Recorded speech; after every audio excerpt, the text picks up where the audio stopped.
Okay, right. So a very good evening, guys. Can you let me know if y'all can hear me and see a screen? Yes. Can hear, can see. All good. Others? Yeah, you can let me know on the chat box. Good, right. So today, guys, we're gonna start off the work for August. So we do have a lot of work that we have lined up. So today's class will be free. This will ideally be your last free trial class. So I think we started classes around 2 weeks ago. So we've done 2 sessions. Today is the third session, and this is our final free session. The recordings, sorry, the recordings of the previous 2 classes, I have added it onto YouTube. I will share it again on the group if anyone has missed those classes. So today is the third one, but we are starting off a new area. So even if you have missed like the previous 2, I will give you all a small recap. You will perfectly understand. After today's class, you can catch up on the 2 sessions that you would have missed. Right. And then on the other end, I will also be sending you all guys so you can pay and register for the month of August.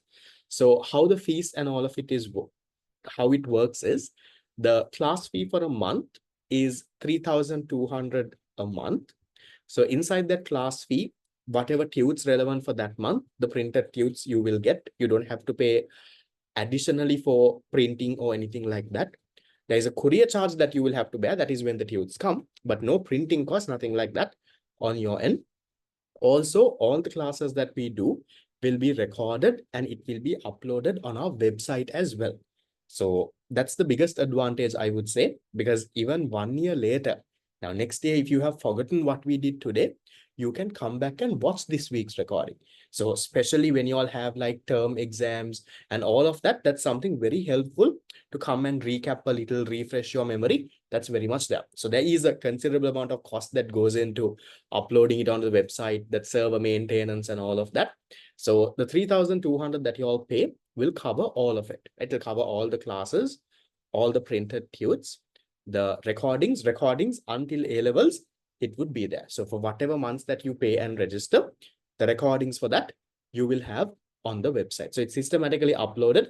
Make use of it as well. Now, for the first few classes, since it is free, I have put it on YouTube.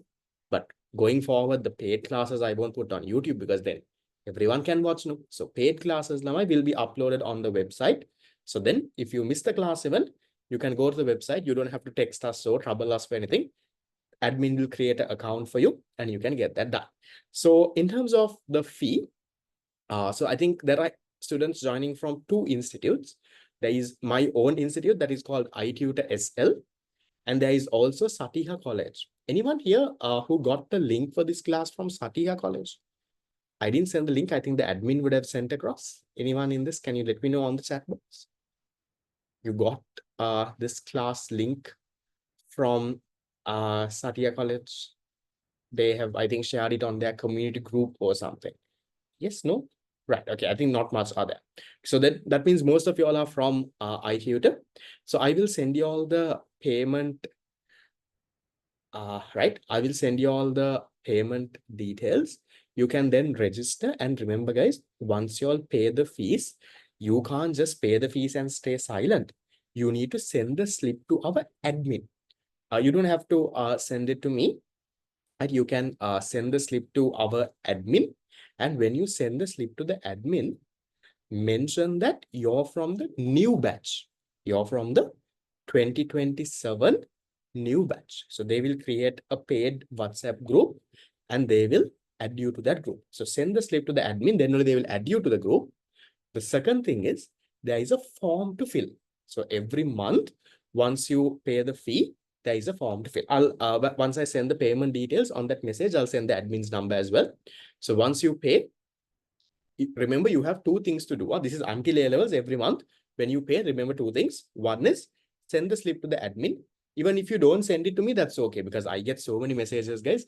It's very hard sometimes to reply. So there is around 700 registered paid students every month.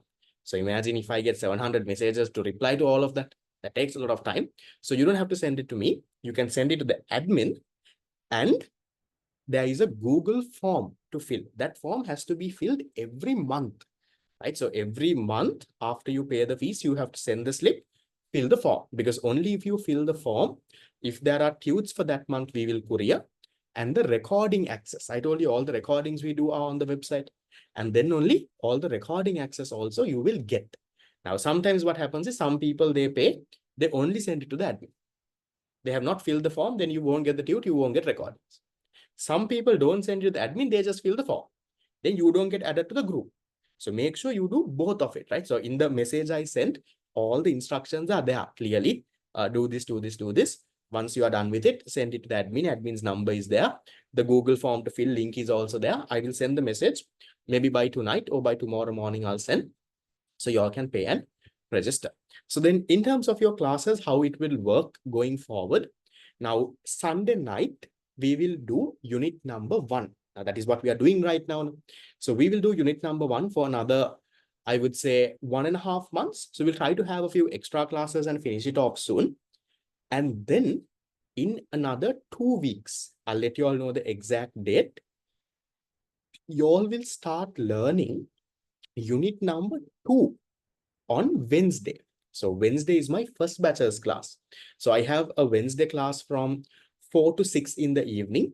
So until December, it will be from 4 to 6. After that, from 2026 onwards, that class will go to Wednesday night. So you learn unit number 2 on the Wednesday's class. So Wednesday's class is a separate one. Sunday night, you learn unit number 1. Then once unit number 1 is done, Sunday night's class is over. Then unit 2 onwards, you all will learn in the Wednesday class. So then you all are also on track with the first batch. So then when you all are having term exams and all of it, you all can easily catch up, because otherwise you all will always be behind level. So I don't want that to happen. I want you all also to soon catch up with the other people, and then we can get things going.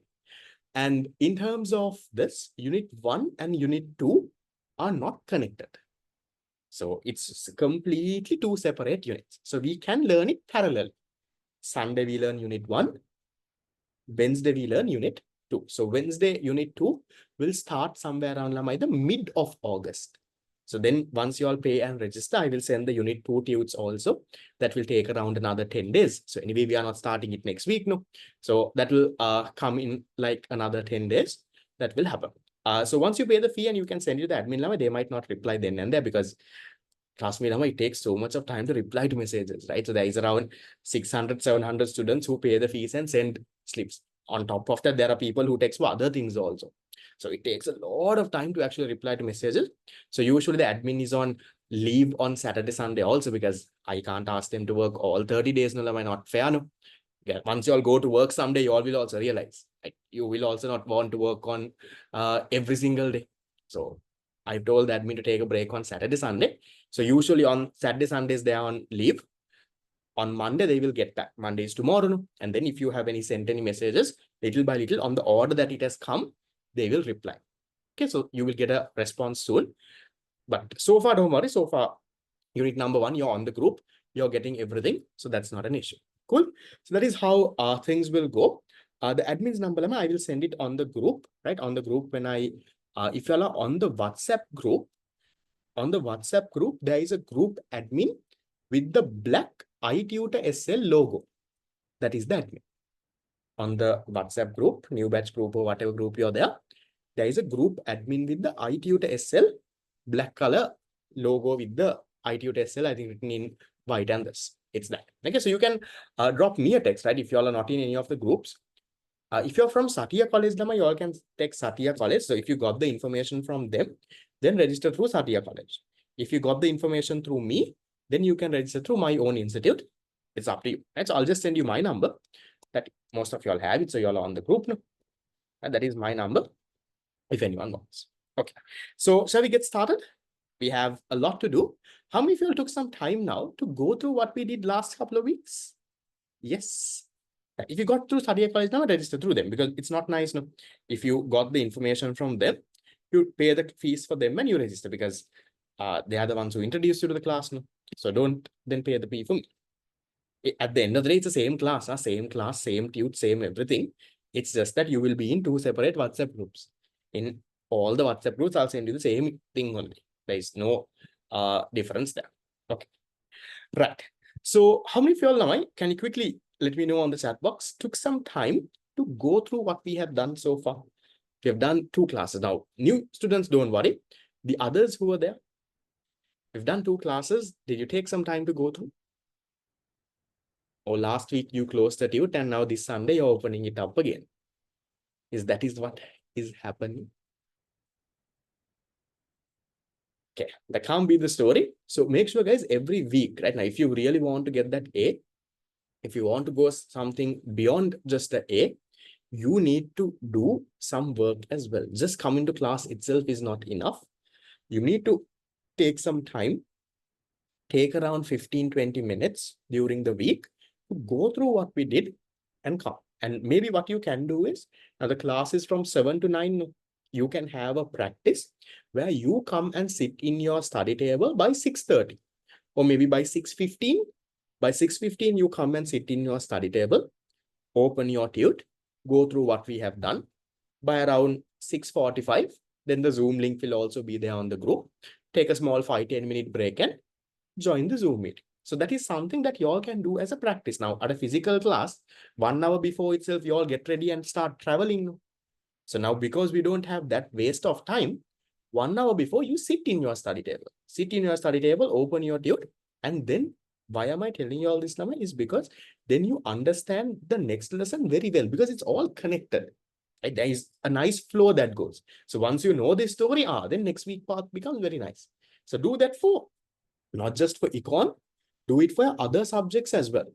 So before you go to the current class, go through what you have done in the last week. When I say go through, you don't have to memorize.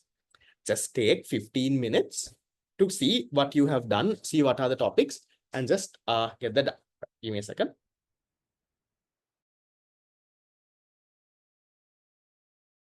So that's something that you all can do. I want you to do that the next week. And then you have a short note to make this week as well. I'll let you know how to do it. Okay. Right. So we'll start with what we learned last week. So I'll give you all a small recap and let's get started. Okay. Guys, last week we started off learning this topic called scarcity. What is scarcity? I told you human wants are unlimited. People have unlimited wants. People want so many different things. But the resources that we have to fulfill these wants are limited. We don't have unlimited resources. No. Our resources are limited. Our wants are unlimited. So therefore, what happened? We came to this problem called scarcity. What is scarcity? Scarcity is the limitedness of resources compared to your unlimited wants. So we are saying our resources are limited compared to our wants. Can you all tell me this scarcity thing, can you solve it? Can you solve scarcity? What do you all think? Yes or no? Can this problem be solved? Quickly, give me answers on the chat box so that we can move on. Yes or no? That I have around 25 answers. Others, yes. You can send it to everyone or you can send it to only me. So some are sending it to everyone, some are sending it to me. Yes. You can't solve. No, why? The only way that you can solve scarcity is either your wants have to be limited or your resources have to be unlimited. Remember we discussed. If not for that, there is no way that you can solve. Even though you use your resources carefully, you might be the richest economy in the world, you might be the richest person in the world, but everyone will face scarcity. That's why we say scarcity is the central problem in economics. And then we talked about, remember, these scarce resources have alternative uses. Remember, we talked about when you become the first in the island, I told you, what if Anura comes and gives you a land? So Anura comes and gives you a land in Columbus, right? You're the island first in the commerce stream in 2027. They gift you a land. And as a result, what do you do now? You have so many things that you can do, no? When I spoke to you all last week, you all told me some of you all are going to build a school. Some said we are going to build a library. Some said, sir, let's rent it out. Some said, let's sell it. Some said, let's build a shopping mall. Some wanted to build a house. So you all had so many things that you wanted to do in this plot of land. That's why I'm saying these scarce resources, this one plot of land that we have, has alternative uses. You can do so many things. But then can you tell me, can we do all of it in our plot of land? Can we sell it, rent it, build an apartment, build a school, build a factory? Can you do all of it? You can't. Therefore, what should you make now? Therefore, you need to make a what? Since your scarce resources have alternative uses, you need to now make, you need to decide exactly what you should decide. You need to make a choice. You need to rank them. See, which one is your best option? You need to rank them, and then you need to make a choice. You need to say, if I do this, this is what I get. If I do this, this is what I get. And then you need to make a choice. The moment you make a choice, now what happens? That would result in a munal. That would result in a what cost? The moment you make a choice, that results in a opportunity cost. What is opportunity cost? Opportunity cost, I told you, is the value of your next best alternative. The benefit that you sacrifice from your next best alternative. Now, if I ask you, if not for this class right now on Sunday night for 2 hours, what is your next best thing that you would have done? If not for class, what is the next thing you would have done? Now, if not for this class, you could have done so much of things. You could have gone out for dinner, watched a movie, studied, done so much thing. What's the next best thing? Can you give me an answer? If not for this class, okay, watching a record. Anyone else? Oh, starting with, you all have term exams already. Nice. Okay, starting for tomorrow's term exam. What else? If not for this class, what you would have done right now in these 2 hours? Slept early? Okay. So maybe what I would have done is I would have actually made some papers. I have some papers to make for my 25 batch to finalize and send it to print. I would have done that. So now tonight after your class, I have to stay up all night and get that sorted. So I would have done that. See, opportunity cost is Lamai, the benefit you sacrifice from your next best alternative. Now, is opportunity cost same for everyone? Is your opportunity cost my opportunity cost? Does it have to be like that? Should your opportunity cost be my opportunity cost? There's nothing like that, no? Your opportunity cost is your next best alternative. Mine is my next best alternative. So there is no thing saying that my opportunity cost has to be the same for everyone. Nothing like it can be differ. Right. So that is where we stopped last week's class. So anyone who is joining newly, Lamai, we have only done 2 classes in the tute. We have only done the first 6 pages. So the recordings of those 2 classes are there on YouTube. Right? You will get the tute as well. So you can quickly catch up. It's just 4 hours of missed work. And you have not missed a lot, so don't feel bad. The recordings are there. After class, I will resend it on the group. So if you have missed it, soon watch and catch up. Just 4 hours of catching up. So if you allocate 1 hour a day in 4 days, you are well on track. Okay, don't worry. Okay.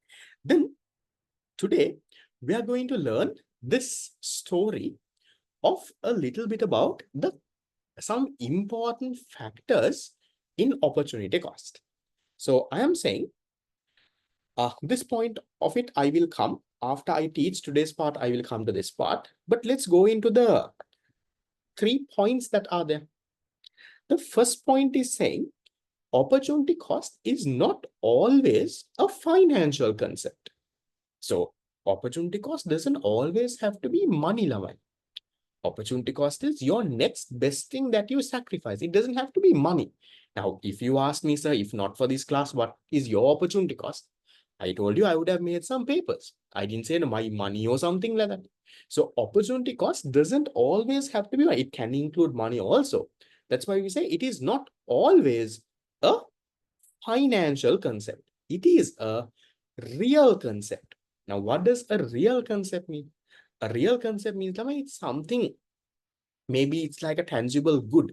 It's a real activity. So usually in economics, we have financial concepts. Financial concepts mean anything that involves money. And then a real concept is anything except financial. So we say opportunity cost is a real concept, right? So which means it shows the opportunity cost, shows the real value of the next best alternative foregone. Remember that. Remember, opportunity cost is not always money. It's not a finance, it doesn't have to be only a financial concept, it's a real concept. That's one. Then the second one is, this is something that you all know. Opportunity cost is subjective. It differs from person to person. Remember, your opportunity cost is not my opportunity cost. How I rank my next, now I told you, if I didn't do this class, I told you my opportunity cost is in vain, I should have made some papers. That is my opportunity cost. But when I asked you all the same question, you gave me different answers on the chat box. So your opportunity cost is different from my opportunity cost. That's why we say opportunity cost differs from person to person. In other words, we call it subjective. And then the last one, my last one is something we learn in detail in unit number 8. We are saying there is an external cost which occurs with opportunity cost. So this external cost, it's a little bit of a story. This is something that we call externalities. Right? Externalities. We will learn this in detail in unit number 8. It's an entire 2-hour session in unit number 8. So don't worry about that part. We'll learn that later. Just remember there is an external cost. What is this external cost? What is this externality? In unit number 8, we will go through in detail.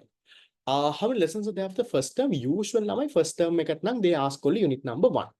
That is how usually it works in school. Entire unit number 1 comes for your first term exam. So for you all also, I will have a term exam. So these term exams, it will be a hybrid setup. So for those, there will be a physical setup as well in Colombo. So for those who can travel, even if you're out, please do come. But for those who are really difficult to travel, there will be an online option as well. So the classes will do it online. But when it comes to term exams and all, to give you all that physical experience of writing papers and timing and all, we will have a physical setup. So your first term exam for your batch, I'm planning to have it.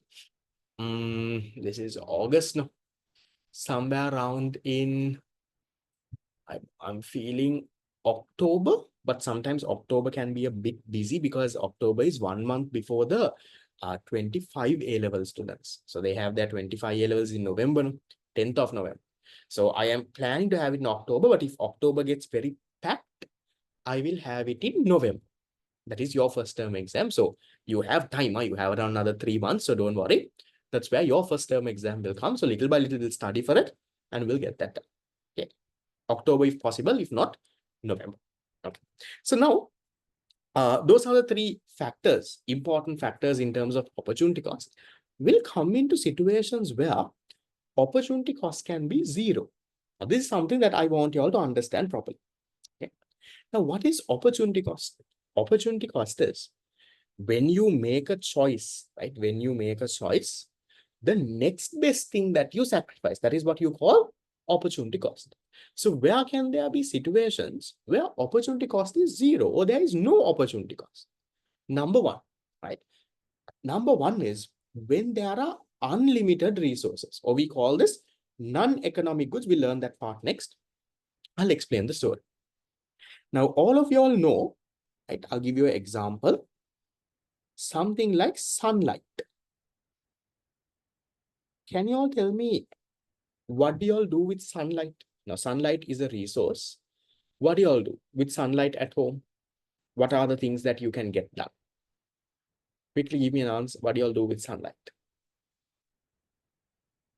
Okay, you can dry your clothes, grow your plants. Okay, yeah, so you get light. You don't have to put all your this one, so you get light.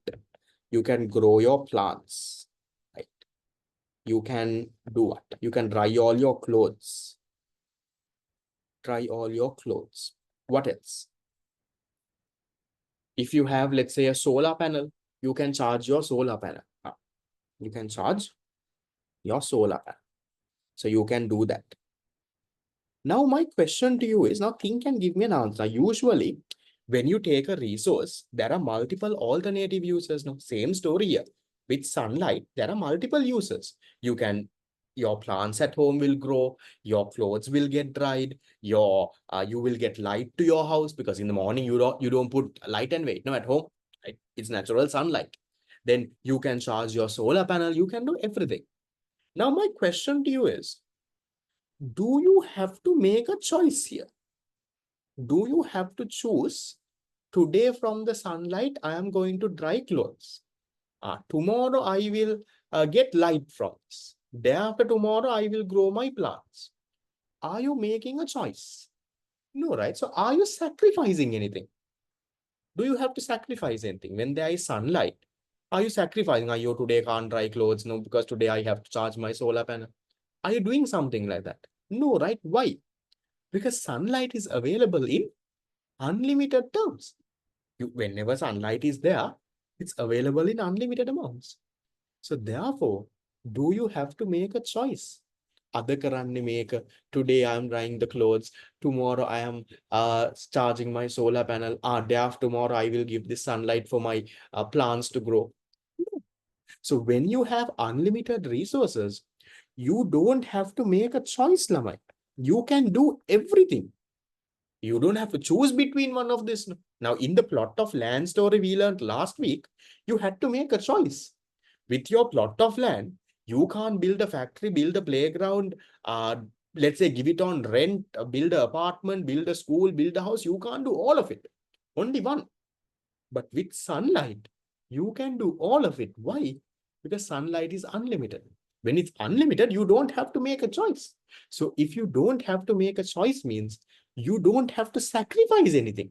You can do everything. Means, Lamai, there is no opportunity cost. You'll understand that part. That is one situation where opportunity cost can be zero when you have unlimited resources. So when you have unlimited resources like sunlight, no opportunity cost. You don't have to choose. Let me go to the second one. Second one is when there are no alternative uses. Okay. Now, I'll ask you this. Now, all of you all know I am using a pen like this to write on my iPad. Then only you all can see it on the screen. Can you tell me from this pen, now, apart from writing on my iPad and doing this, is there an alternative use? Can I use this pen for anything else? Is there an alternative use? Can I use this to write on a book? No, it doesn't. It doesn't have any ink or anything. What can I use it for? Nothing else, right? The only thing I can use this pen for is for what? To write on this iPad.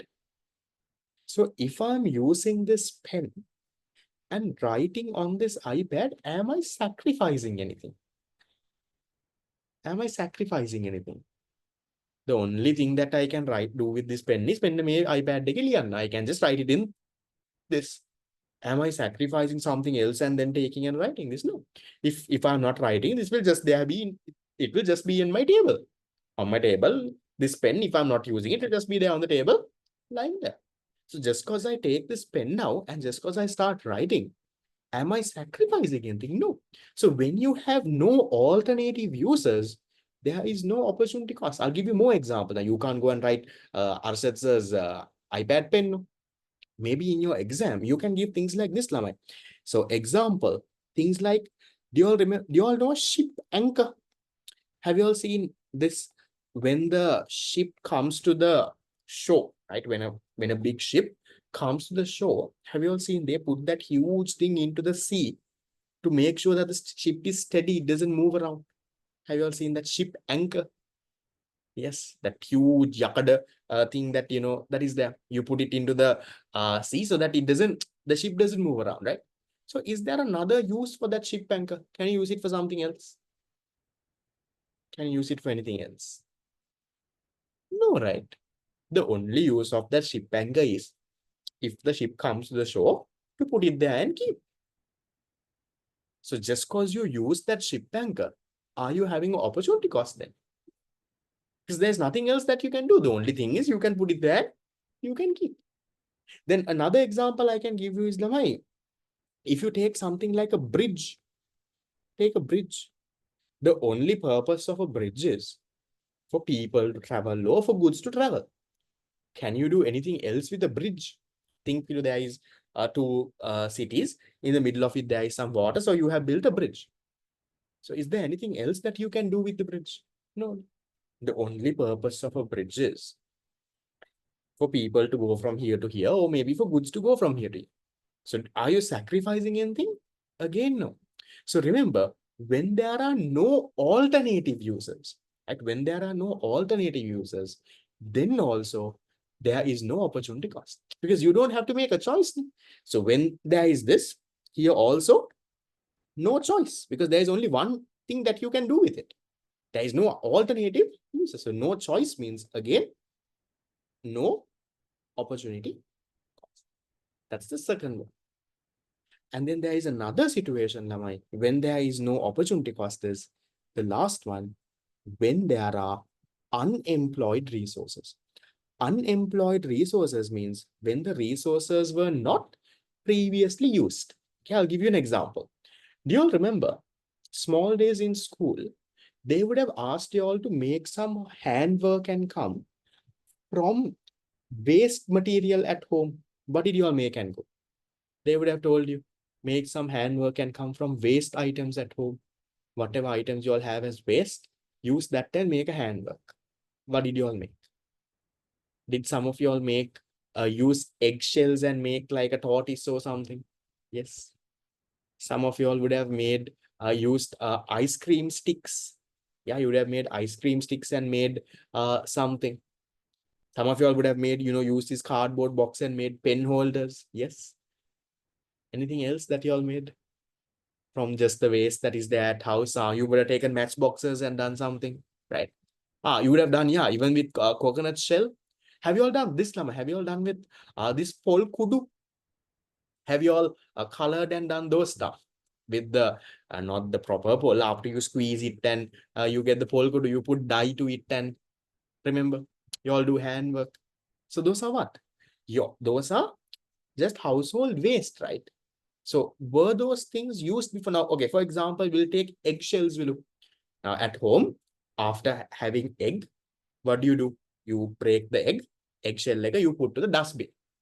That's what you all do now. Okay. So now, teacher gave you some homework to use something at home that you're not being using, make some handwork and come. So now you went and put your hand inside the dustbin, took the eggshell and you broke it and washed it a little and did thing, and now you made your handwork. So now the question is there an opportunity cost involved there? When you use those things that were not used before, are you sacrificing anything? Those eggshells were just there in the dustbin. If you didn't use it, they would have just thrown it the next day. Next day, Kunu comes and they would have thrown it. So just because you now take it and use it, you're not sacrificing anything, right? So then that means there is no opportunity cost. So if resources were unemployed, now let's say there is a machine. Now, how many of you all have Lamaya? Okay, now, okay, I'll give you an example. Right now, let's say y'all are in this class in a laptop. Is there an opportunity cost of this laptop? If not for this class, do you think someone else would have been using it? You could have used it for something else. Is there an opportunity cost? Yes, no? If not for now, I don't think most of you all have your own laptop yet, no? Maybe your brother's laptop, or maybe at home, everyone has one laptop, right? So, and also if not for this class, you would have used this for something else, no? So there is opportunity cost. What if, how many of you all have opportunity cost is what you sacrifice? We learned it last class. In case you missed it last class, I'll give you the recording. We can catch it up, don't worry, okay? How many of you all have a, I don't know if you all are from that generation, have like an old computer, a computer that you all would have bought like 10 years ago. After that, now you all switched to a laptop. So now that computer is just put aside and kept. Anyone has something like that at home? I used to have one, now we don't. Anyone like that? Think, 10 years ago, you all bought a desktop computer, right? Big monitor, keyboard, CPU, all of that. And then after, some of you all might already have computer. I also would like to have a computer. I like to have that whole setup. The problem is very hard to carry it around. So I like to have that, have you all seen this? Anyone, I don't know, boys who has a nice setup? You have this nice, LED screen and a computer. You have the a wireless keyboard, a wireless mouse, a nice fancy setup like that. So there are fancy setups. I also always wanted to, but it's a little expensive. So I looked at monitor prices, right? There was this curved monitor. The monitor itself was around 200,000 or 300,000. Then I thought, never mind, I'll use my laptop. So think, Phil, you had a computer that you bought like 10 years ago. Just now it is kept in the site. It's not broken, no? It's just kept in the site. You mainly use your laptop. Everyone uses a laptop. So now let's say for this class, if you took that computer, there is a computer that you all have covered it in a cloth and for dust not to go, you have covered in a cloth and all of it and kept. And now you remove that cloth, product cleaned it on the CPU. And now you join this class using that computer. Now, is there an opportunity cost? Did you sacrifice anything? No, right? Because why? Now that computer was unemployed. It was just there. No one was using. So when no one was using, when no one was making use of it, if you take it and use it, Lamai, there is no opportunity cost. Like the eggshells. Eggshells were just there in the dustbin. You took it and you made some handwork. There was a computer that was just closed and kept. You took it and you now joined this class. So if resources were unemployed, even same thing with labor. If people were just, they are not having jobs. And now if you take the fellow and get him to work, you're not sacrificing anything.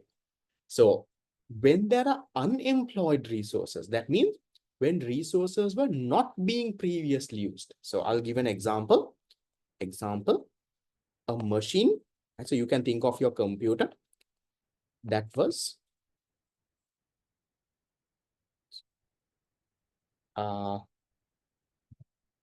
left unused.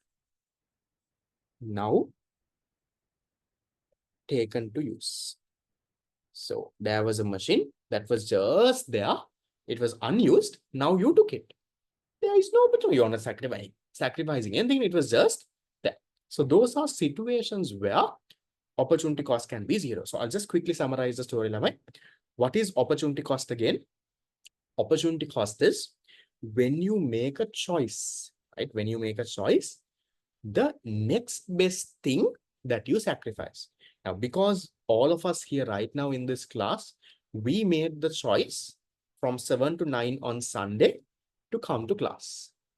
Because of this, what is the next best thing we sacrifice? I told you I would have made some papers if not for this class. That is my opportunity cost. You all told me, sir, I would have studied for my term exam. Someone told me, sir, I would have slept early. That is your opportunity cost. So opportunity cost is what you sacrifice, your next best thing that you sacrifice. Then I told you there are situations where there is no opportunity cost. Or in other words, opportunity cost is zero. When one is when you have unlimited resources like sunlight. Now, when you have sunlight, do you have to sacrifice anything? Do you have to choose, today I will grow my plants, today I will dry my clothes? No, you can do everything. So there is no choice, no opportunity cost because you have unlimited sunlight. That's the first one. Second situation where there is no opportunity cost is when the resource doesn't have any alternative use, like my pen. My pen doesn't have any alternative use. No? The only use for this is to write on the screen. Nothing else. So just because I write it on the screen, am I sacrificing anything? And the last one is when you have unemployed resource. Unemployed means the resources are not being used before. It was just there. It was just there. Now you take it and use it. Is there opportunity cost? That is the story. Right. So with that, that part is done. Okay. Now I want all of you all. Okay. Give me a second. Let me also get the file.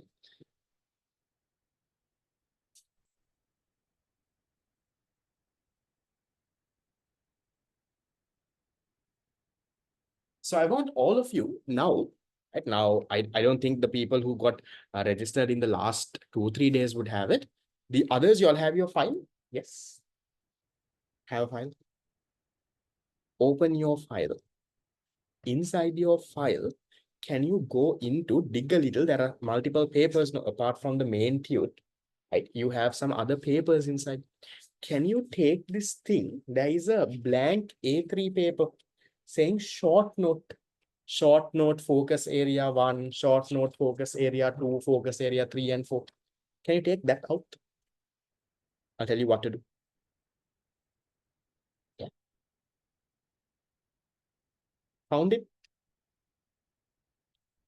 Found it, right? Others found it inside your file, the one that says focus area 1, the short note, right?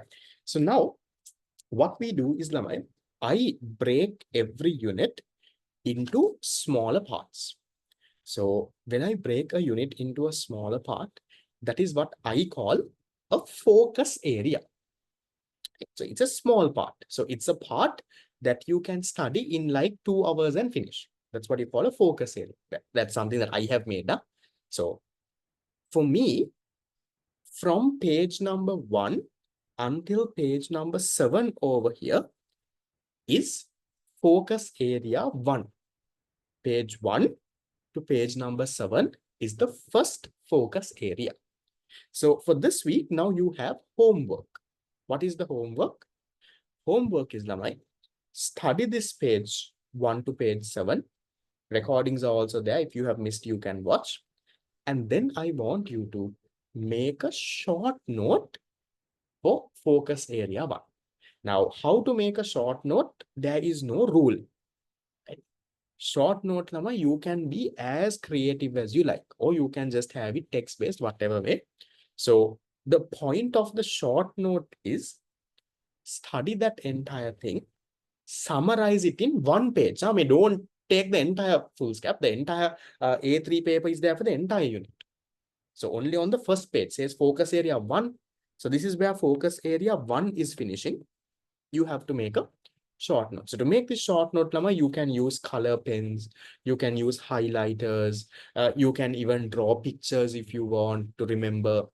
You can, use sticky notes. Right? So make it neat, attractive, colorful, and get that done. So you have 1 week to do it. Remember, the purpose of the short note is when you read the short note, you should remember what is in the tute. Short note doesn't mean writing everything in the tute in small letters. Okay?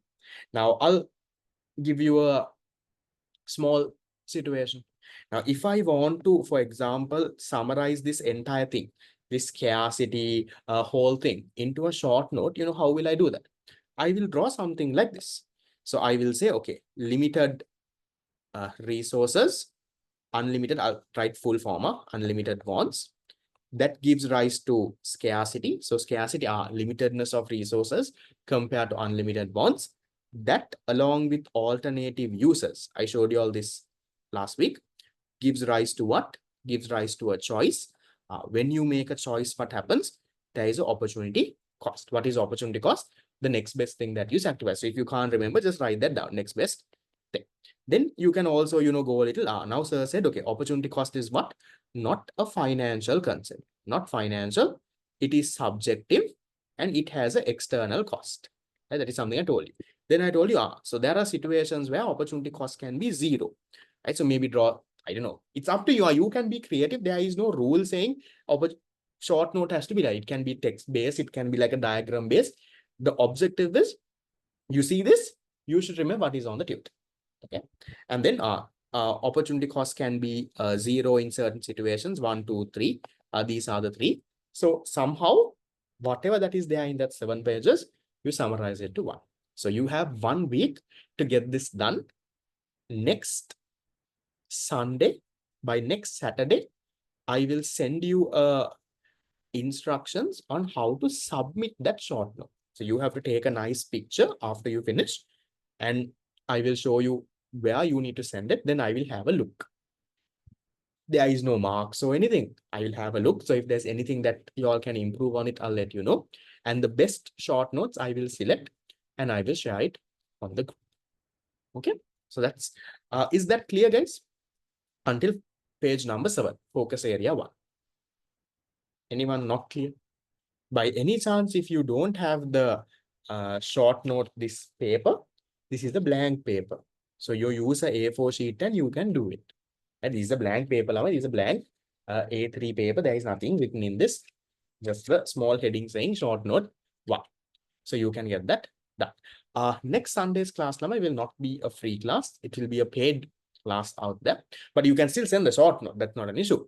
So by next Sunday, you'll have to pay and register. I will send the details. You all can pay. Then you all will get added to a new group. You can get that done. Okay, cool. Right. So now, with all of that done, we are now moving into a new section. Yeah. Opportunity cost becomes 0 again. Just to summarize, opportunity cost becomes 0 means there is no opportunity cost. So where are situations where there are no opportunity cost? There are 3 situations.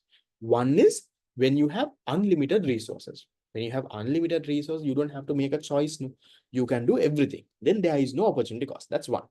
Second one is when there are no alternative uses. For example, like a ship anchor. The only use of a ship anchor is to put in the sea and keep when the ship comes. So then are you sacrificing anything again? No opportunity cost. The last one is when there are unemployed resources. When your resources, like maybe your computer, maybe the Excel story, if the resources were just there, no one was using it. Now, if you take and use it, there won't be opportunity cost because you're not sacrificing anything. That's the opportunity cost 0. Cool. Now we are going into this new topic. The new topic called goods. Now this is, even if this is your first day, listen properly, you will perfectly understand. Okay. What are goods? When you say goods, services are also included. Okay. So we say human wants are fulfilled with goods. Like we have the want for something, you can fulfill it with goods. And we say a good is anything that provides satisfaction, that provides positive satisfaction, or another name for that is called utility. A good is anything that provides positive satisfaction. Now, for example, if you take this class, at the end of this class at around 9 o'clock, if you feel like, in vain, I went to this class, such a waste of time, I didn't learn anything today, then this is not a good. It has not given you positive satisfaction. Let's say you go and you eat something. So when you eat something, you feel good, right? You feel your hunger goes away, your taste buds get aroused, and all that happens. That's a good. So anything that gives you positive satisfaction. In other words, we call it utility. Anything that provides you utility is called a good in economics. So when you consume it, it can be a phone, it can be a laptop, it can be anything. When you get it, when you consume it, you should feel good about it. Right? You need to have positive satisfaction. That's what you call a good. Now, these goods are of 2 types. There are 2. One is non-economic goods. What goods? Non-economic goods. There are other names for this. Free goods, cost-free goods. There are other names. What is a non-economic good?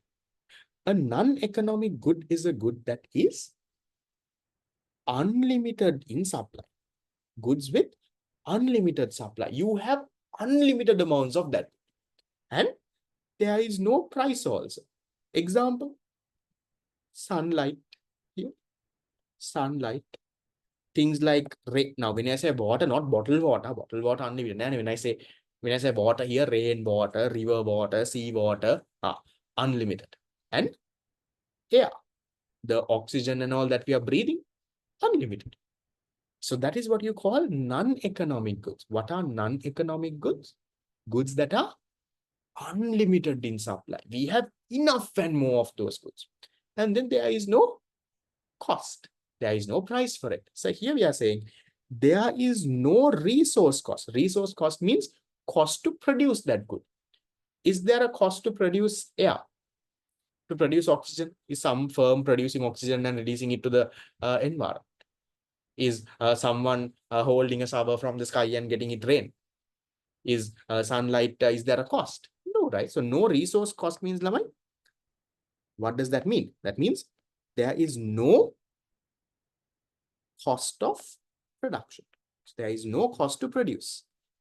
There is no cost of production. And given that it is unlimited, what do you think about the opportunity cost level? Is there an opportunity cost for this air, water, sunlight? What do you all think? Is there opportunity cost? If there is no opportunity cost. When you consume air, are you sacrificing something else? When you get sunlight, are you sacrificing something else? Yes or no? Is there an opportunity cost or is there no opportunity cost? There is no opportunity cost, right? That's what I'm saying. There is no resource cost and opportunity cost with non-economic goods. Because why? They are unlimited. Now, when you're breathing oxygen, do you have to worry about if I breathe oxygen, my mother won't have oxygen to breathe? You get, your mother gets, plants gets, animals gets, everyone gets, no problem. So that's that non-economic goods, goods that are unlimited in supply. We call those free goods, right? Sunlight, we call it free goods. Free goods, cost free goods. Those are some other names. Then the other type of good. Now, I told you goods, two types. First one is economic. The other one is what we call, sorry, first one is non-economic. The other one is what you call economic goods. Economic goods are the goods with scarce supply. Scarce means limited in supply. Non-economic was unlimited in supply. This is limited in supply. You don't have, you might have a lot, but it is limited. Right? See, example, pens, books, rice, wheat flour, computer, laptop, anything around you. Most of it is limited to tables, chairs, TVs. Right? And those are what we call economic goods, goods that are limited in supply, or we call it scarce in supply. Now, these kind of goods, what do you think? Is there a resource cost to produce it? To produce this laptop or phone or pen, book, is there a resource cost to produce? Yes or no? Is there a resource cost? There is, right? It's not gifted by nature. No? Now, for example, non-economic goods, they are gifted by nature. Sunlight and all, they are gifted by nature. But economic goods, are they gifted by nature? No. Does a pen fall from the sky? So you have to produce. You have to produce means there is a resource cost. That's what I'm saying. There is a resource cost. And what about the opportunity cost now? Will there be an opportunity cost when you produce these economic goods? There is an opportunity cost and an opportunity cost. Because now think, now for example, let's say this class that we are doing, is also an economic good. Now, do you have unlimited classes? No. This is an economic good. Why is there an opportunity cost? Because instead of this class, we could have done something else. Now, instead of me sitting here for 2 hours on a Sunday night, now our family has gone for dinner. Right? They have gone out for dinner. One of my relatives are going abroad tonight. Flight is at 12 in the midnight or something. So now they have gone for dinner. So I said, look, I can't come. Right? Sorry about that. I have a class to do. So there I have opportunity cost. Maybe if not for this. Now, right now I'm at home. I need to find and see what I have to eat also. But otherwise, I would have gone there for dinner. Or I would have, done some of my other work.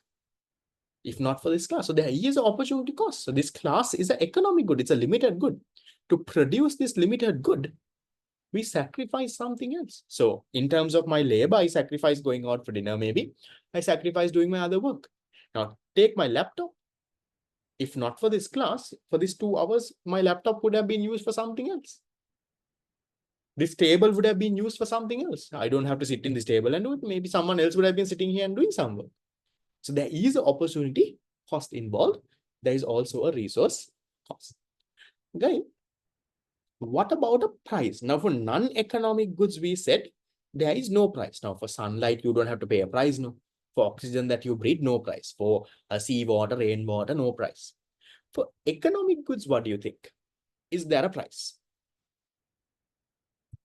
Does the consumer have to bear a price? Yes or no? Most of the time, yes. Right? Usually, for a Economic good, you have to pay. No, now, can you get a pen for free? Can you get a book for free? Usually, no. So the price usually has a price. Usually has a price. But does the consumer always have to bear a price? Now take this class. The first 3 classes that we are doing, did you pay any price? Did I even charge you anything as class fees? I told you, come and see. Come and see whether you understand what I'm teaching. Come and see whether this whole online class is things that work for you. See if economics is a subject that you like. And then I told you, if you're satisfied, then pay. So that's my whole point is because I don't want to waste anyone's money. Because I don't want my class has to be a good. Yet you have to get positive satisfaction. Because I know how hard my parents also earned to send me for classes. And I know that's the same story for you all also. So your parents also, they work hard and they're earning, they're sending you to class. So I don't want you just pay 3,200 and then at the end of the month think, your useless class aparade. So that's why you come for free. You come for free, see whether it works. If it's not fine, completely fine. I don't have a problem. Right? You can join another class, you can do another subject, you have physical classes, you can do all of that. So it's just, yeah, so it's, even though this was an economic good, there was no cost to you. Shall I give you now that example you can't write in the paper? Shall I give you, can you give me another example? An economic good, but there is no cost for the consumer.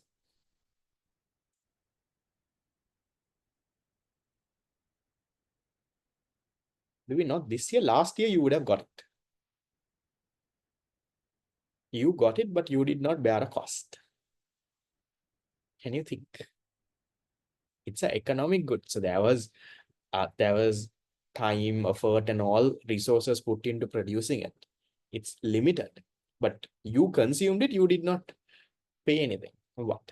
Exactly. Your textbooks that you get, government school, all the government textbooks, those are economic goods.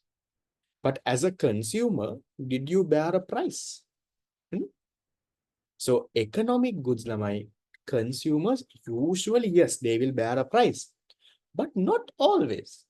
The free textbooks you got from the government, no price. What about the school uniform? Do you all also get material every year? Government schools, private schools, now I don't think you get. Government schools, you get this white uniform material start of the year. What is that? That is also something that you're getting, but you're getting it for free. Yes, private schools you don't have to pay. That's a story. Private school people, I don't think the textbooks you have to pay, right? Yeah, even the free medicine you get from the government, correct. Those are economic goods. Like you go to a government hospital, they'll treat you, they'll give you medicine, they'll send you home. Nothing charged. Those are also economic goods. So remember, economic goods are limited. There is an opportunity cost. There is a resource cost. Price, there might be a price. There might not be a price. Usually there is price, but no. Really, textbooks also they charge. I don't know. I remember I also went to private school, but we got the textbooks for free. But usually I don't think they can charge like that. That's a little illegal also because government gives it for free for them. School is not printing the textbook from their bookshop or printing place, right? They're giving you the original government textbook. So if it's a school that is running the local syllabus, government has to give. They charge, really? No, I went to private school because I also went to private school, but we got the textbooks for free. School fees we had to pay, but we did not have to pay separately for this thing. Yes, so private schools sometimes they do that. Sadly, never mind. But for A-levels, sadly, you don't have a textbook. A-levels, the fact that you don't have a textbook is also good, Lavai. Because when you have a textbook, now what happens is, now I really like the fact that they are trying to change this entire education system. Because our education system, I'll tell you, Lavai, is very outdated. Right now, this thing, now do you think when you go into the real world to work, they will ask you, what is the 2 types of goods? Can you explain? Can you explain what is this scarcity? Right. That's not things we work in the real world now. So real world is so different from what you might learn now. Little by little, you will come to it. Here also, I'm not saying that our syllabus is completely outdated, but I feel our syllabus overall is very technical, very theory based. Now, even see this. Now, think of the fact that they are not giving you a calculator for econ. Do you think, Lamai, in the real world, let's say you become an economist, you're going to do calculations in a piece of paper? No. So in the real world, Lamai, how you do calculations is you should do it in Excel. Microsoft Excel, you run the formulas, and that's how you do. Even calculators, we don't use much. Right now, for example, I work as an economist. I don't have a calculator that I'll do. Right? We do it on Excel with the formulas. But those are things that they are not teaching you. Now, at least for last 2 years, at least they have now given a calculator for accounting. That also came after COVID only. After COVID only, in around 2022 only, they started giving calculators for accounting. Until that, no calculator for accounting also. Do you think an accountant in the real world will do sums manually? No, no. So even small things like that. Because the problem is now government is saying make calculators do not, their brains will not work. But until O levels, it's fine. I say fine. But after this, if you don't use a calculator, that is the problem. Because after this, if you go to the real world, now you don't know how to use a calculator. How many of you all properly know how to use a scientific calculator? Not just putting the numbers and adding. Do you know all the functions, how to properly use it? No. Who taught us? Now, even when I did SIMA, right? So in SIMA also, we now can get a calculator. So after LLs, I did SIMA, we get a calculator. Right? I got a scientific calculator. But apart from the normal pressing the numbers and adding and dividing and subtracting, the other functions I also don't know. So there are so much of things that you can do with a calculator, but no one knows. No one is teaching us. So that's the problem, right? That's why now even, have you all seen this meme as well, right? 100 years ago and today. So there was a comparison, right? 100 years ago, how a vehicle looked like 100 years ago and how vehicles are looking now at 100 years ago. How, let's say, I can't remember what else, right? How houses looked, how houses are looking now, or a comparison. And what has not changed 100 years ago and today is the whole learning. 100 years ago, also people were sitting in a classroom and teacher was teaching. Now also you all are sitting in a classroom and teacher is teaching. Learning hasn't changed. Everything else compared to 100 years ago has changed. The food, the clothes, the even think of a computer changed. So these are serious problems that are there in the country also. They are making it little by little, they are turning it around, but still not enough. Now, at least now there is a good thing that I think until now, grade 5, schools don't have exams, right? Until grade 5. I'm not sure if government school has a story, but I remember earlier when we went May first, grade 1, first term also, we had exams. Right? So small fellows, we have to memorize something and go and write. So now they don't have. That's good, I feel. Because life is not exam knowing that. It's not about memorizing something and going and writing. So I think for those years, you have to make it practical. So they're trying to do that, right? So that's good in a way. I really like that whole thing that they're trying to do it. Now, even I feel for those who are learning econ, I think econ is something that has to be made compulsory. Not because I teach econ, now you all will understand when we finish the syllabus. If you did not know econ, how stupid you will be in the real world. Because when you know econ, Lama, you know how the whole country works. You know how the government works. You know why, for example, how are they collecting taxes? What are they using it for? So when these parliamentarians come and say nonsense, then you know, this is what I know. This fellow is talking nonsense here. The fellows who don't know econ, in the real world, you don't have to become an economist, but knowing how econ works, how the country works, right? How businesses work, how this works, that is very important in life. So I feel economics should not just be a A-level subject, it has to be brought into O-levels. Now, O-levels, you have business studies, you have accounting. I'll tell you now, accounting is a subject that you might not use. Unless you become an accountant, you don't need to learn how to draw T accounts and do that. Right? So if you become a chartered accountant, yes, right, accounting is your job, then definitely how T accounts, how you do that, all of that is important. But now, for example, I work as an economist. Do you think I need my accounting knowledge on how to make T accounts and how to do double entry, which account is debit, which account is credit? No. So there are certain things, there are issues like that in our our education now. For example, business studies, I feel is okay, right? In general, everyone should know what type of organizations do we have, right? How to set up a business, right? Different things. I feel practical, real world, whether you are a doctor or engineer, knowing that is important. I feel econ is also something that is equally important. Right now, for example, now the problem with, right, why do you think, Lama, in Sri Lanka, you always have these stupid, bad politicians who end up in the parliament? You have crazy fellows in the parliament. How did those fellows end up in the parliament? Because our voters don't know econ. Our voters don't have the basic econ knowledge to understand, right? Yes, they do all the frauds. So at the end of the day, we are the fellows who vote for them. So when these politicians come and, Podda give you a bhat packet and give you 1,000 rupees and go, and you go and vote. That's the issue. But if everyone is educated, everyone knows, then the parliament will also be educated people. No one's going to vote for stupid fools out there. That's the issue. And that's the reason why the government doesn't want to do much of education reforms also. Now, right now, the current government, and they're doing something. Right? Now, think of the previous governments. The previous past 20 years. They have never changed the education system. Body changes they would have done. But the whole education system, the scholarship and O level and A level and subjects and is almost the same, right?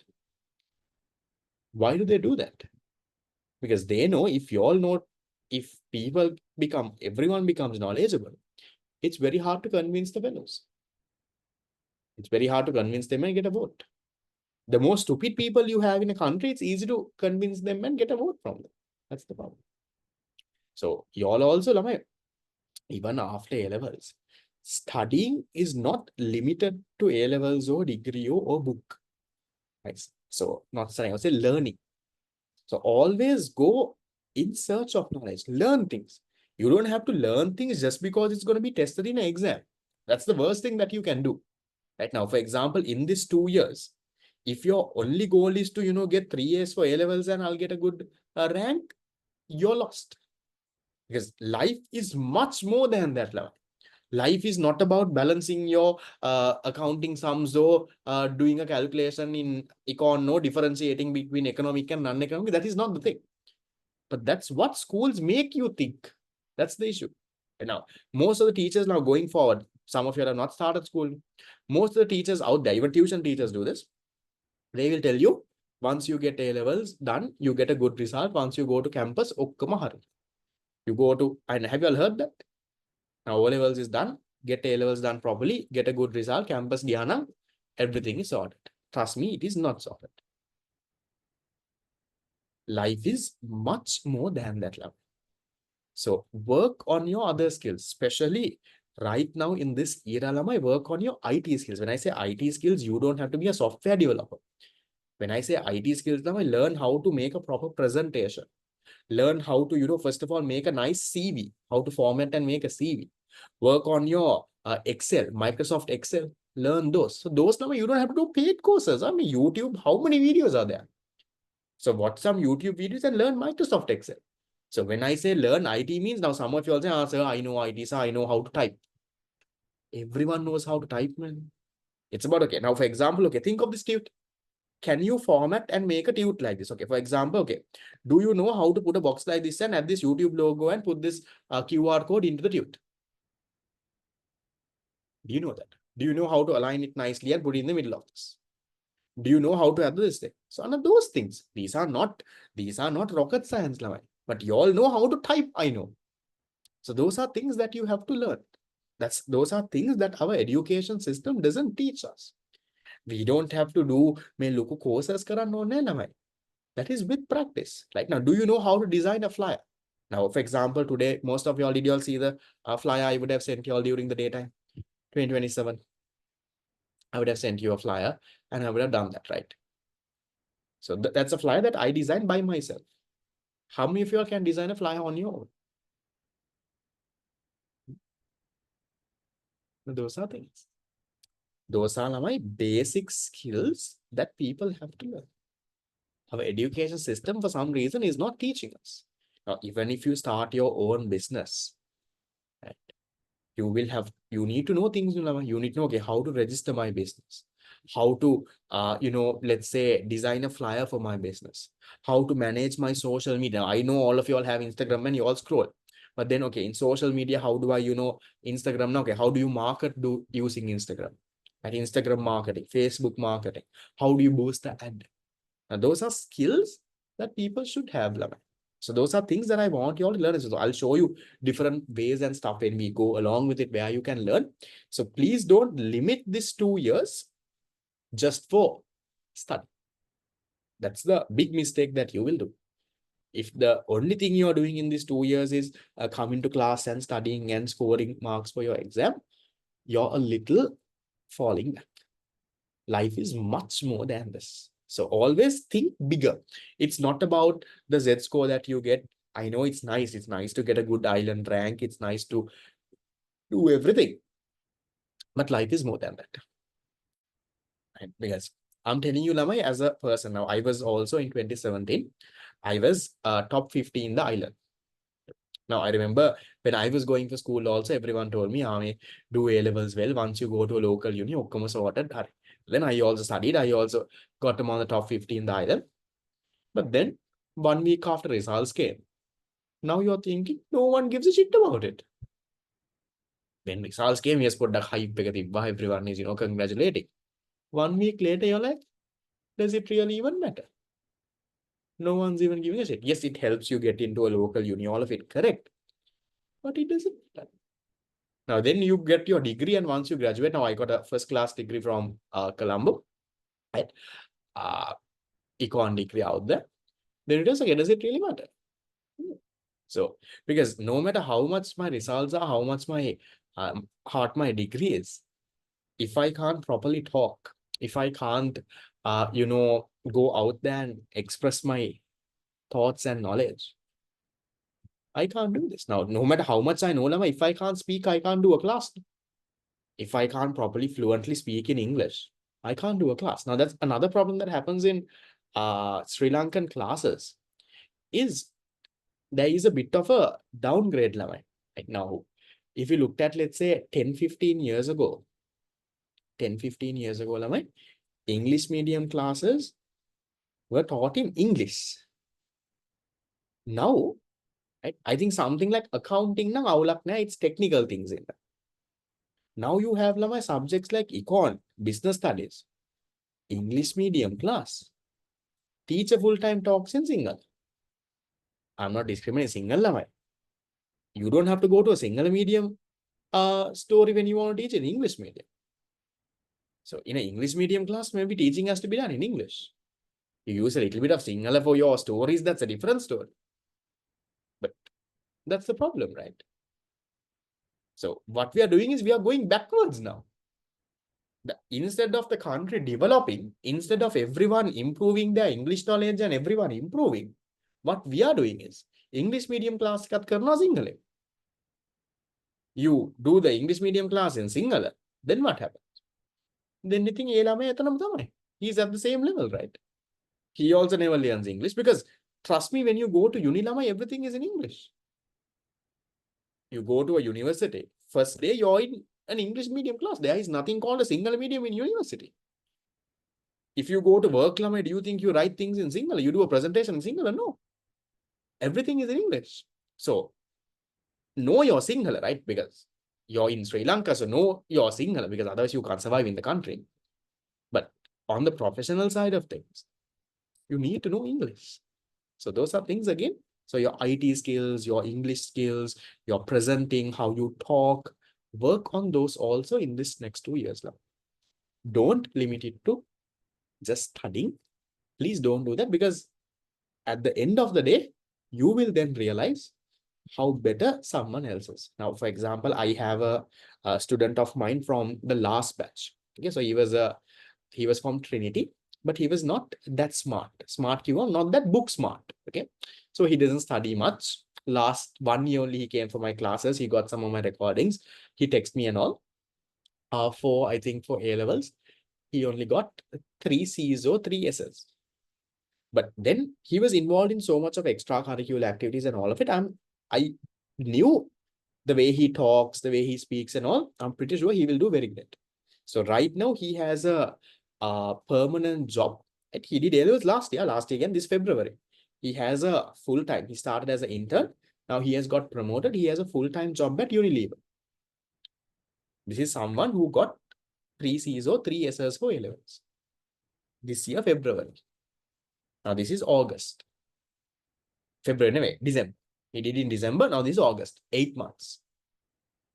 So think. So Unilever is one of the biggest conglomerates in Sri Lanka. So he started as a small intern. Now he has become a little permanent also. So even people with 3 A's are not able to find jobs because they can't speak. They don't know how to work with a team. Their English is so bad. You go to interview, you speak nonsense and you can't even understand the question they ask. So remember, it's not good to have your results, right? We'll go for it. We'll go for the island rank. We'll go for all of it, but work on the small. Don't miss out on this, right? So sorry about taking some time, but that's something that I want to tell you, because if I don't tell you that at the beginning, last month before A-levels, so think about it, work on things. Good. Right. So economic goods, summarizing the story, goods are anything that provides positive satisfaction. There are 2 types of goods. Non-economic, they are unlimited, like sunlight. Economic, they are limited or they're scarce in nature. Economic goods have an opportunity cost. They have a resource cost. They might or might not have a price. So remember, in your paper, in maybe certain questions, if they say consumer has to bear a cost, that is not a characteristic of economic goods. Economic goods, sometimes the consumer has to bear, sometimes they don't have to. So if the question says consumer has to bear a cost, is this a feature of economic good? It is not. Okay, cool. I'll do this small part and I'll give you a break. Can you all tell me, can we convert a economic good into a non-economic good? A good that is limited and all of it, can we convert it into a unlimited type of good? Do you think that is possible? An economic good, something like a pen, maybe a laptop. Can we convert it into unlimited non-economic? I don't think. There is no way that you can do that. But can you do it the other way? Can you convert a non-economic good, something that is unlimited, can you convert that into economic good? That you can, right? So remember, economic good, you can't convert to non-economic. This is not possible, right? Because economic means that you have already produced it, it's all limited. You can't go back, no. But non-economic good, you can convert to a economic good. Example, bottled water.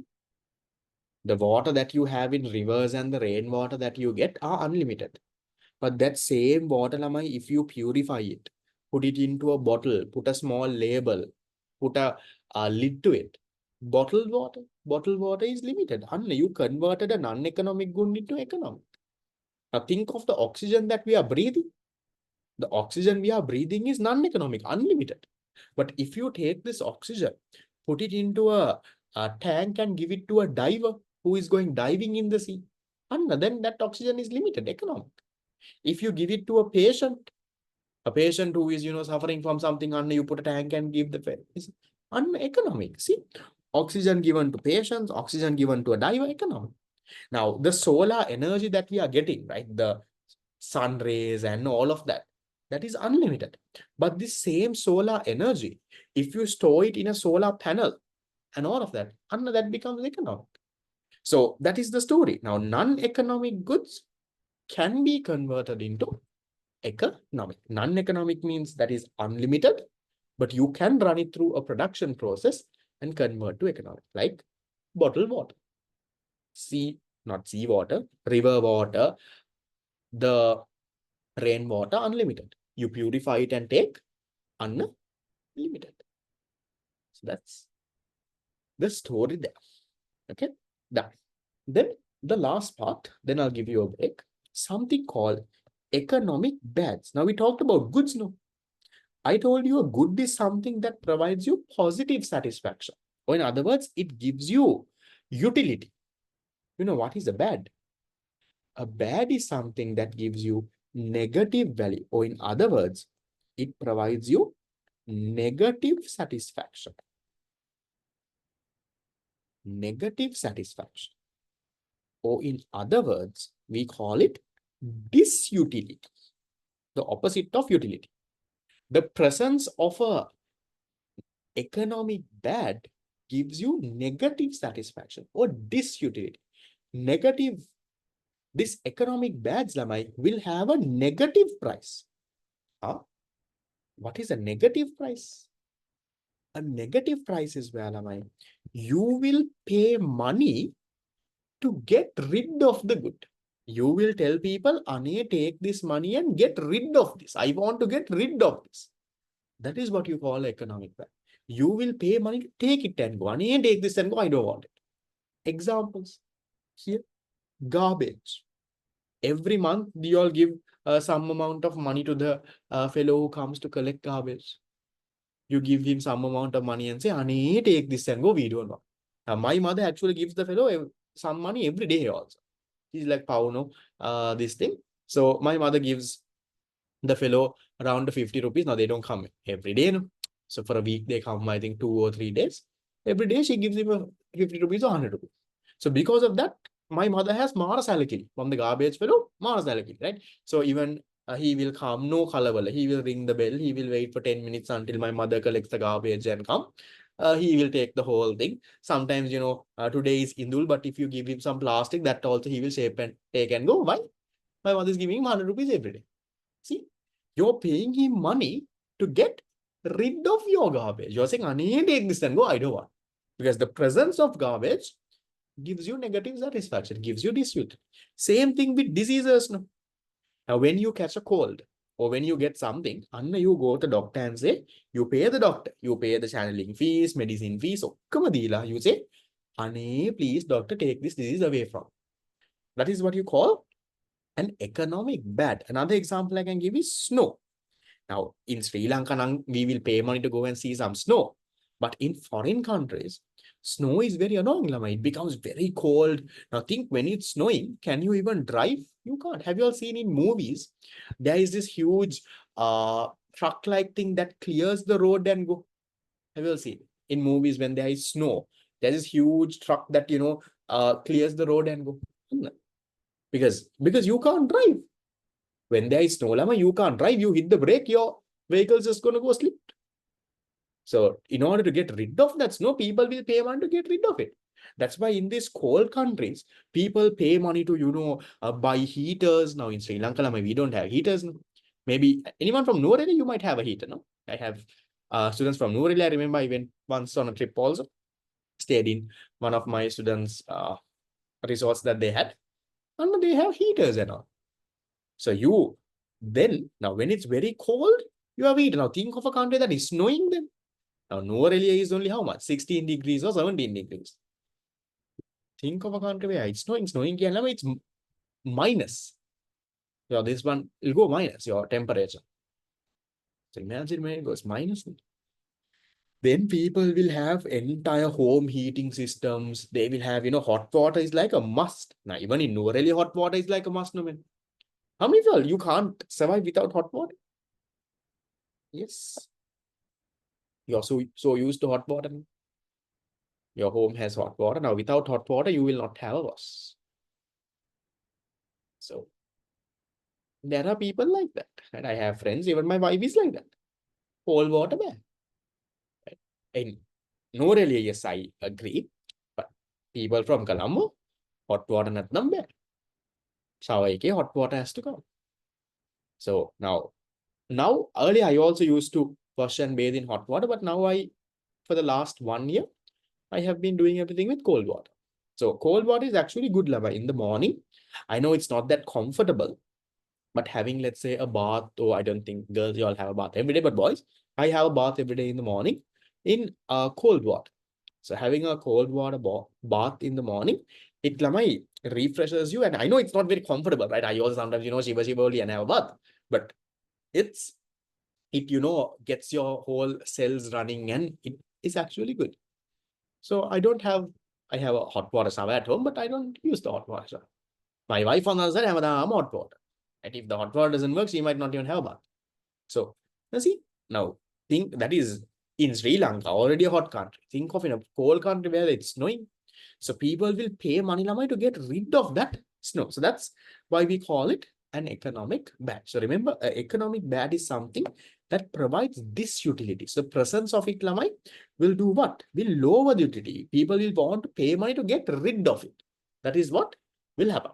Now, an economic good or a good in general is something that provides satisfaction. You will pay money to buy it.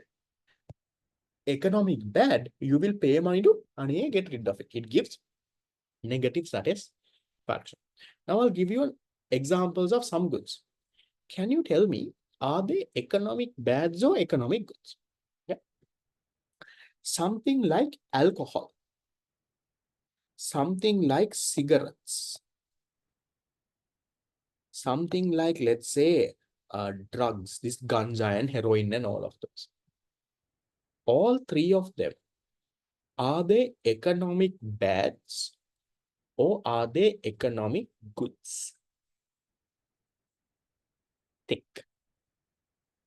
Think of the price point, you should be able to get answer. Economic bad, the economic good. Cigarettes, alcohol, drugs, are they economic bads or economic goods? Okay, I'll make it easy for you. Do you pay money to buy a cigarette? Or do you give money to someone else saying, I need to take this cigarette and what do you do? Do you go to the bar and pay money to buy a bottle of alcohol? Or do you tell the bar fellow, Ane, take my money, Ane, please take this alcohol bottle, I don't. What do? You pay money to buy. Why do you pay money to buy? You pay money to buy because you're getting some sort of satisfaction. Why do you think someone is lamai paying money and buying a cigarette? I don't know, I don't smoke. So maybe someone who smokes, they might say, I feel relaxed. I feel very, I don't know, I feel like the pora when I smoke. So unknown, because that is why they are paying money and buying a cigarette. Do what? Because they are getting some benefit. Why do you think people are paying money and buying alcohol? Now, have you all seen Lama in certain officers in the office party? Alcohol budget is past 1-2 million. Certain officers, a party again, right? Year-end party. Alcohol budget is around 2 million, 3 million. So why are they spending 2 million, 3 million to buy alcohol? Maybe it gives them something, right? Maybe you feel fun and happy and you forget about everything and maybe something is there. That's why they are buying. So people are paying money and buying something means they are getting some satisfaction. Other they won't pay. No. They are paying because they are getting something. So remember, these alcohol, cigarettes, drugs, it looks like bad for health all the but they are not economic bad. So these are something that we call demerit goods. We'll learn this again in unit number 8. So all of these are called demerit goods. But remember, they are economic goods. Huh? They are not bads. So these are not economic bads. Because a bad is something that gives negative value. It has a negative price. You will pay money to get rid of it. But these you don't pay money to get rid. No, you pay money to get. So remember that. Right. Done. Is that okay? Story fine. Goods and the two types. Right. So I take a quick break and then I want to, so today I want to finish off until page 9. we should be able to do. So shall I take a small, not a long break? I'll try to finish early. So it's 8:31. Just if anyone wants to run to the washroom or anything, take a break until 8:35. So you have 3 minutes. So to take a 3-minute break and come, we'll start this production resource part, this page, and I will finish off today's class. Take a break.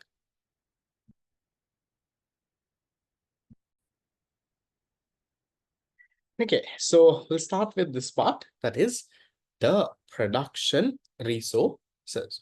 Is I want to check with you. So today I will finish off until this part. Can we have a bit of a longer class now from tomorrow, next week onwards, since we are starting off paid classes? So next week, what we will do is we will go through the factors of production, that is land, labor, capital, entrepreneurship. So there are some technical areas there as well. So that goes from page number 10 all the way until the end of this page number 10 to page number 18. So can we have a bit of a longer session and finish all of it next week? What do y'all think? I want to, when I say long, I'm not going to skip it and this thing. Shall we do that? So then you all will also soon come on track with other people. So I'll plan and let you know. So we'll do that. Do you want to have it long at a stretch, or shall we break it as morning and evening? We can do, for example, now let's say next week, the class is from 7 to 9. Maybe we can add 1 hour before and after. We can make it 6 to 10. Or if that is too hard, we can do 2 hours in the morning, 2 hours in the night, 7 to 9. What do y'all want? We'll try to quickly cover things up. Morning and evening, or 6 to 10. And so I'll have a poll on the WhatsApp group also. So you all vote and we'll see. And so we'll see. Right now, there is mixed answers on chat box. So I'll have a poll on the group. And then based on that, how the votes go, we'll see what we can do. Okay, cool. Right, now come. We're going to learn production resources. Now, first I taught you, Ramai, the goods. Now, how do you make these goods? How do you make, for example, a pen? How do you make a laptop? How do you make this alcohol, cigarettes? How do you make goods? To make resources, you need what?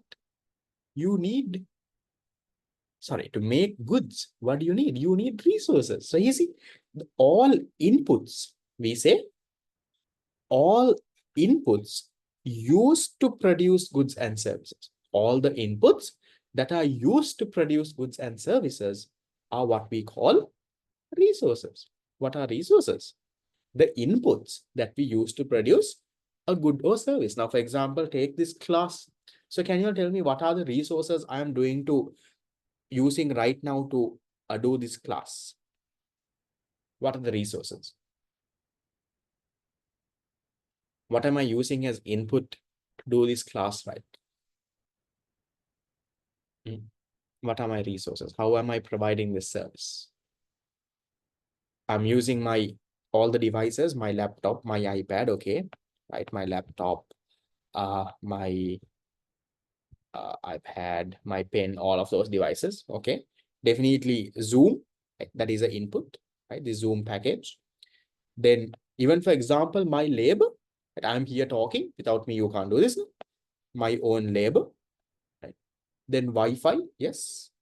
The Wi-Fi, the internet, all of that, right? Even my own knowledge, right? My skill of writing, yes. The tunes, without the class, without the tunes, we are not doing the class out, the tunes. So all of those are what we call what? All of those are inputs, Lamai. Those are what helps you produce the service. Without a Wi-Fi, without a laptop, without me, without the tunes, without anything, we can't do this class now. So to produce this service, what are the inputs that we need? Those are what we call resources. Now, resources are also of 2 types. What are the 2 types? We have non-economic resources and we have economic resources. Same story like before. What is non-economic resources?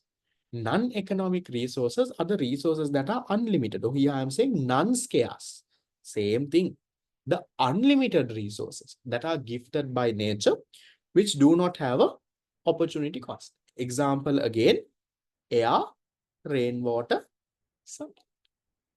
Same examples as non-economic goods. Air, rainwater, sunlight. They are unlimited resources. But look at economic resources. Economic resources are the resources that are limited in supply. They are not unlimited. Economic resources has an opportunity cost. Example, a used land, fuel, let's say a laptop, maybe a machine, right? Maybe, for example, a person's labor. So all of those are what? Economic resources. Economic resources are the resources that are limited in nature. Non-economic resources are the ones that are unlimited in nature. So there is a bit of a confusion here now. If you look at this, I'll try to put it on my notepad. Yeah. So if you look at this story, there is a small point here. I told you resources are used to produce goods. So your resources, it goes through a production process. It goes through a production process and then it becomes a good. Then resources, I told you there are two types. Non-economic resources, economic resources. Goods also, I told you there are two types. Non-economic goods, economic goods. These are resources. Now, for non-economic resources, I gave you examples like air, rainwater, let's say water, sunlight. For non-economic goods also, I gave you the same examples.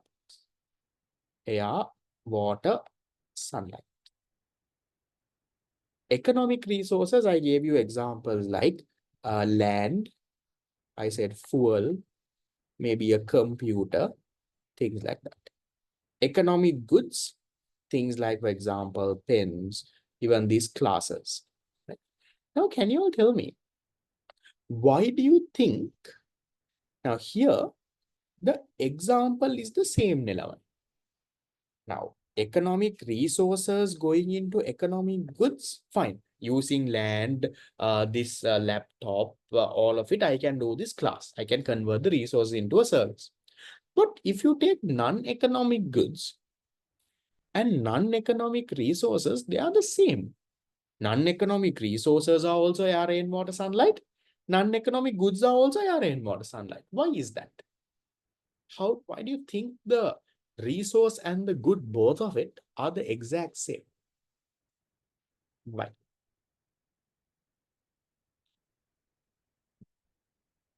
Resources are converted into goods using a production process. Think a little.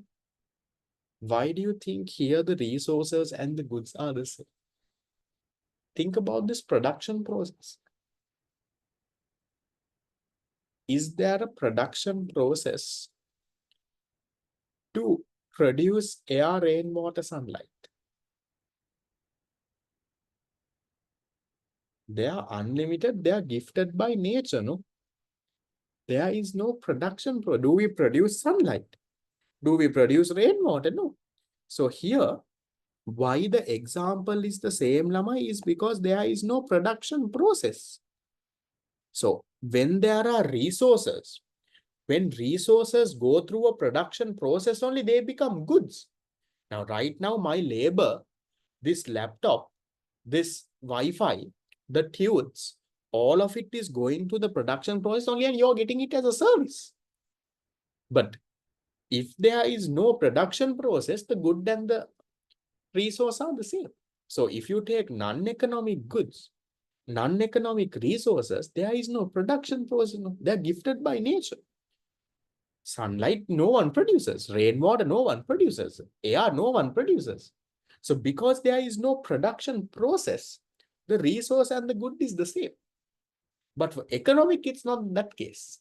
For economic, you go through a production process. That's why the resources get converted and it produces a good. So you can maybe have a sticky note or something and jot this down, take a screenshot. Maybe even in the tute, there is a last page that says additional notes. You can jot it down there also. Maybe even next to this, you can have a small sticky note and do whatever that you like, you can do. And so just remember that small story. Then coming back to the tute now, we are over here. We okay. So again, what are production resources? Resources are the inputs that we use to produce goods and services. Now, these inputs can be classified into two: non-economic, they are the ones that are unlimited, and economic, those are the ones that are limited. Okay. Then with that in mind, now these economic resources, or the ones that are limited, these are the ones, Lamai, that we call the factors of production. Have you all learned the 4 factors of production? Land, labor, capital, entrepreneurship. Now, that is what I told you. Next class, we'll have a bit of a longer class and go into these in detail, not what you learn for O-levels. This goes much more in detail. So, the economic resources, you have land, you have labor, right? We go into much more detail. So, that we'll do next week. Now, I'll come to that note maybe after class. Give me a second. We'll learn this, Lamai, natural resources.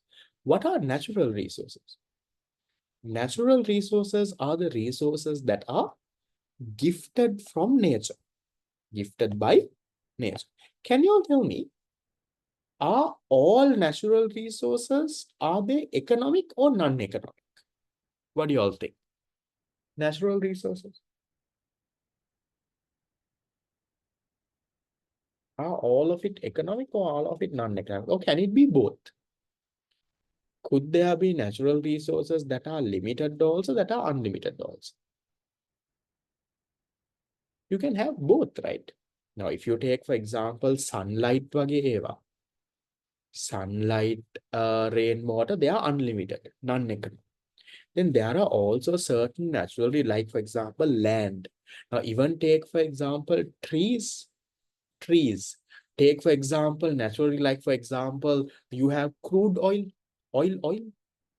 limited. Take things like, for example, minerals, gold, silver, those, they are limited, no? Unlimited day one. And so remember, natural resources, some of it could be limited, some of it could be unlimited. So once again, what are natural resources? Natural resources are resources that are gifted by nature. Gifted by nature means it's not man-made. Right? You get it from nature. So then these resources, it could either be economic, it could either be limited. So limited means, for example, animals are limited. Trees, crude oil, minerals like silver, gold, copper, they are limited, economic. Or it could even become non-economic. Like what? Like sunlight, rainwater. So remember that. So then these natural resources we break into two. What are the two? We call it, Lamai, renewable and non-renewable resources. So what is this renewable and non-renewable?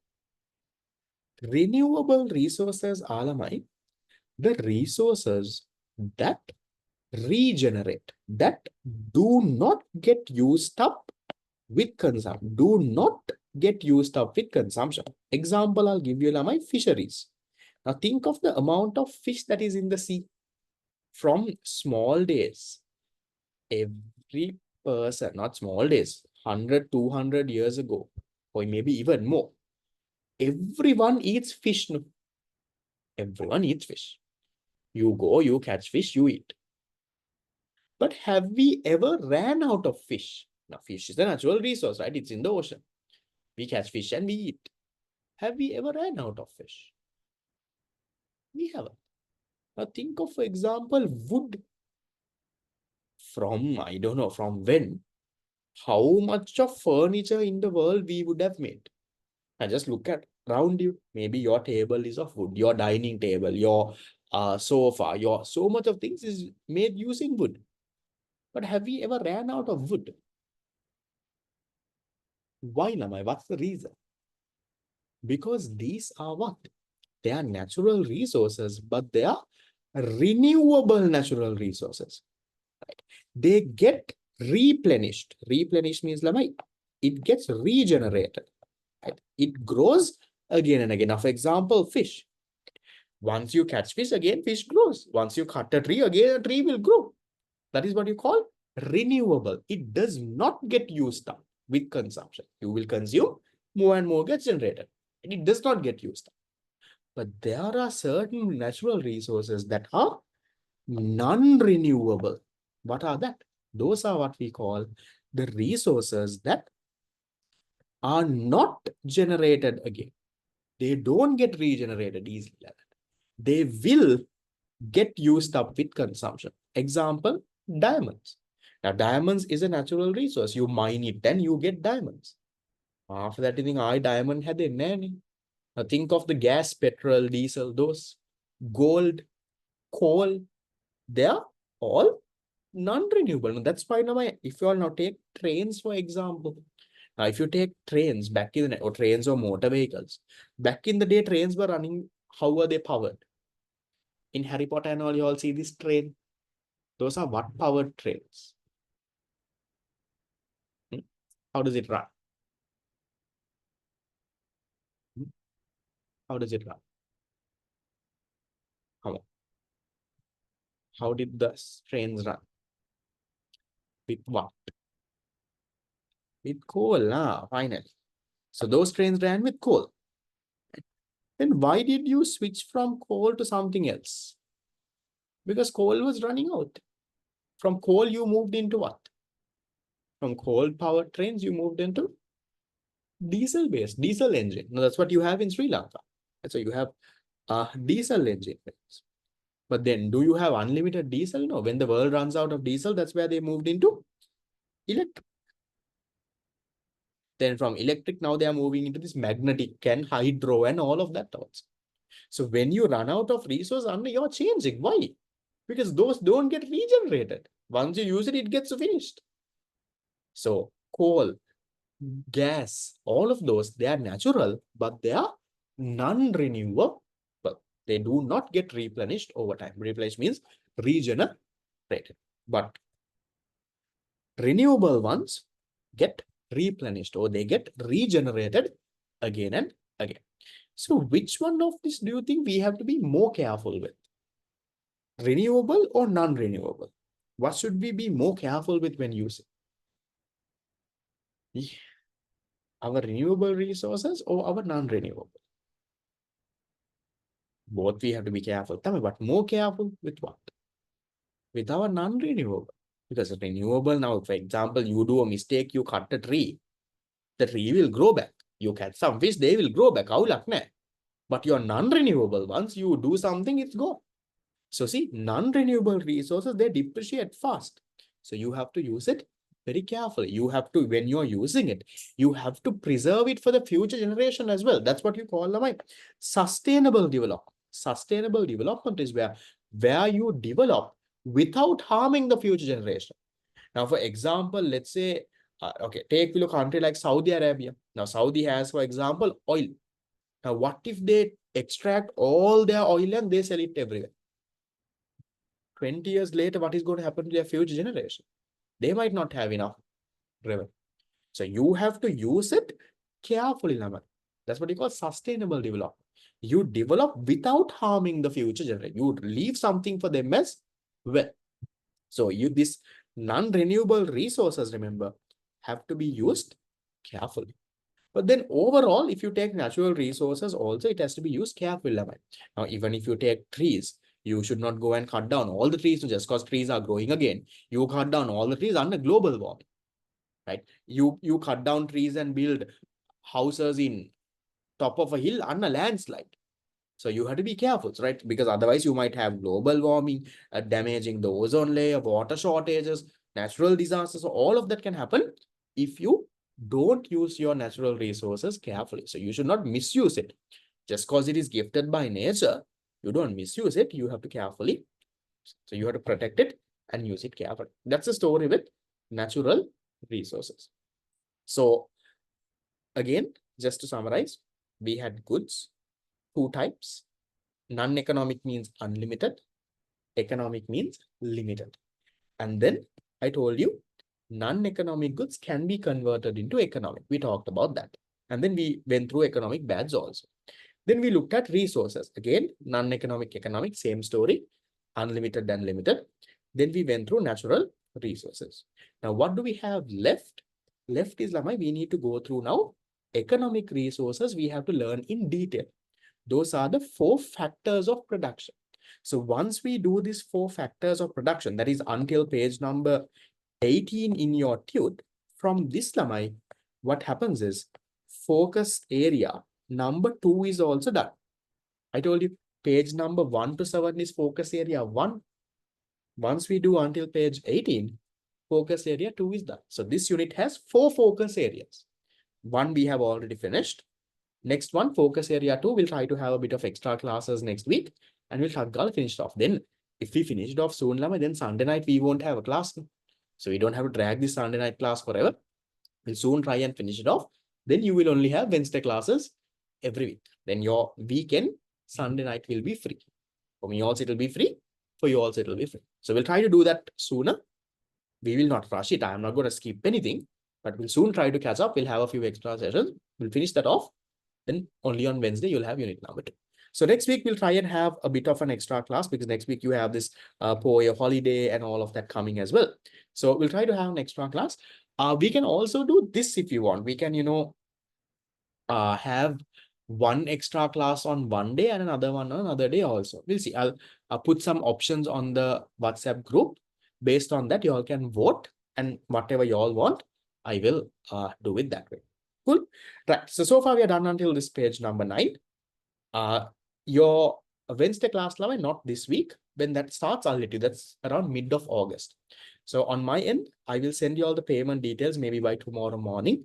I have to finalize the registration form. You all can then pay and register. Once you all pay, remember 2 things to do. One is send the slip to the admin, fill the registration form. So in the message I send you, I will send the admin's number, registration form, all of it I will send, right? Instructions. So just follow those instructions, get that done. From next class onwards, it will be a paid program. So try your level best. Don't wait until the last moment. Sunday class, don't pay on Saturday and sometimes because Saturday admin is on leave. You might pay on Saturday, they might not add you to the group then. So try to pay as early as possible and we can get things done. Cool. Right. So with that, we'll call it off. I will see you all next Sunday. We will have an extra class most likely. I will communicate that in the group. See you. Bye-bye.